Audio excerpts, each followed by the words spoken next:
the masks have become fairly permanent. And even though the regulations are going to start to loosen up more and more, we're going to see a lot of businesses perhaps maintain that policy. But even when regulations are loosening up, they're still saying you need to keep this mask on. Yeah. The official position is that they're not as necessary. Yeah. But keep it on. Yeah. But now I'm not an advocate for wearing masks as much as people do, for sure. I think it is something that very much instills fear. Mm-hmm. I think it keeps a symbol of fear out there. Well, I think it makes people uncomfortable to not see other people's faces. I think that we think as a culture that we're more out of this situation than the authorities believe we are. There's still a lot of regulation to come. Now, I'm not saying that the authorities are right. I'm saying we've had this moment now of feeling like we can get back to a sense of normalcy.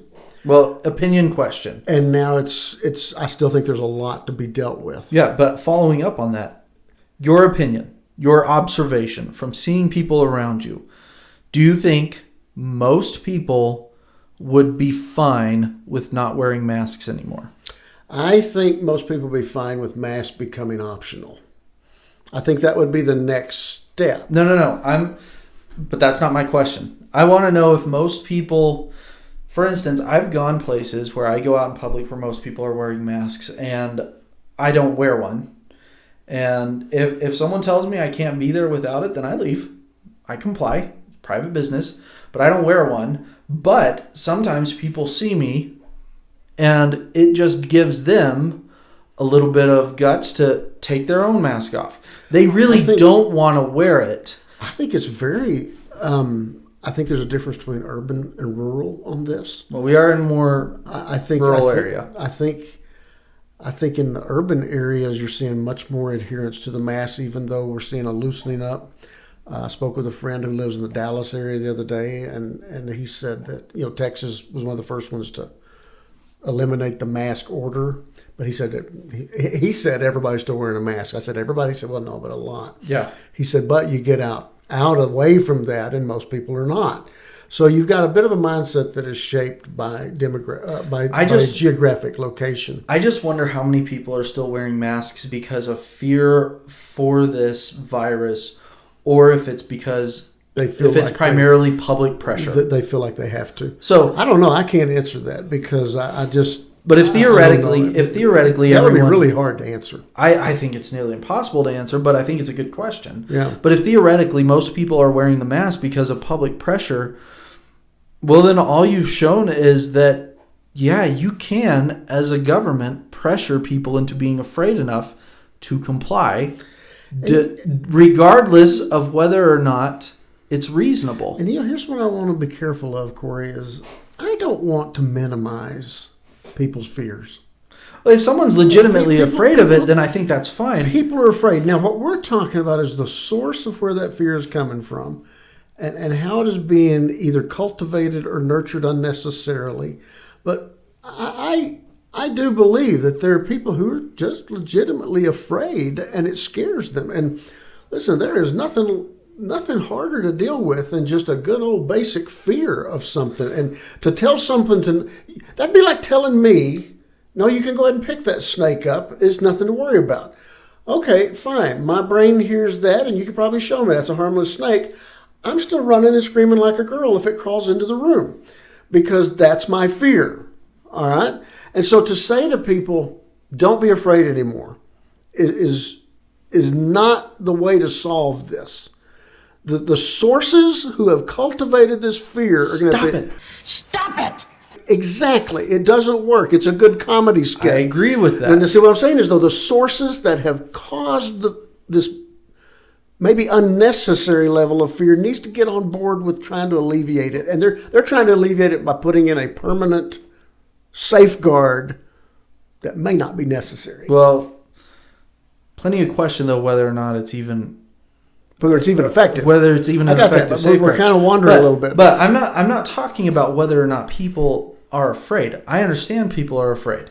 Now, not all people. Not all people. But the question is are the people who are not afraid, Are they just doing this because of public pressure? Could be. And then should they be? If there are so many people that can be conned into doing this because of public pressure when it's not really there. For instance, just now in this discussion we're having, you said you thought it was 3%, right? Now, Well, but the mortality rate of diagnosis is what, 3%, something like that. No. I said 5 out of 1,000. Hey guys, a quick fact check for myself. Leading up to this discussion, I heard multiple times that the death rate was 5 in 1,000, as I state in the video. But then when I was putting the video together, I could not find any information to verify this and substantiate that claim. So that being the case, I wanted to put in a correction that the best I could find, that over the course of the pandemic, the death rate in the U.S. appears to be about 1.8%, not the 0.5% that I said. As far as where we are now with vaccines going out and with how much infection there's been and how it's gone through the population, the general perception is that it is now around 1.2 or 1.3%. So, while it was not as high as Terry said it was also not as low as I said it was. It was somewhere in the middle. Want to make sure that that's accurate and that's clear. And now, back to the rest of the video. Well, that was just a number rattling around in my head. Well, but that could be the number of people whose brackets were right after day one in the March Madness. But that's the point. There's plenty of people out there that will grab people on the street and say, how many people who get COVID die? And they're like, 50%. Yeah. People don't know. They're uninformed. Now, if you were able to grab everyone in America and put them in a room and say, first of all, if you symptomatically get this and it's positive, there is a 1 in 200 chance. There's 0.5% chance that you will die from it. Otherwise, you'll feel like you have the flu for a couple days. Maybe a severe flu. Some of you, it may just be a mild cough. Who knows? It varies. But 1 in 200 chance that you'll die from it.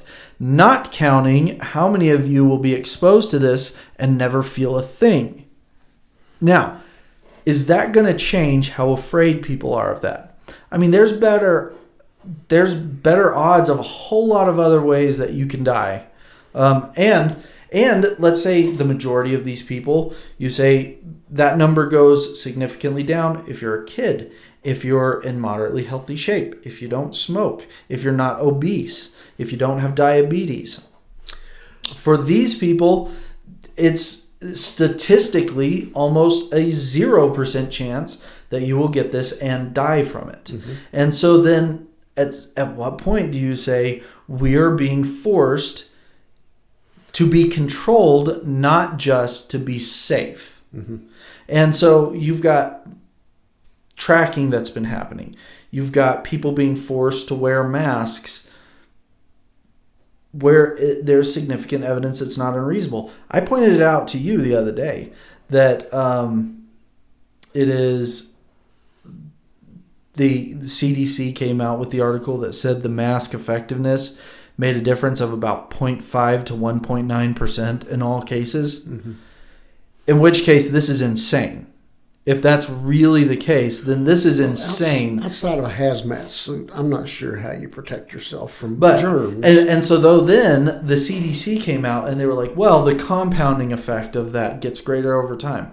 No, it doesn't, because that less than 2% of effectiveness that it had, well, guess what? The next day, that 2% is back into the public pool. There's really not a compounding effect for how effective these masks are. So they're coming out and saying this themselves. Bet a lot of people don't hear that story, though.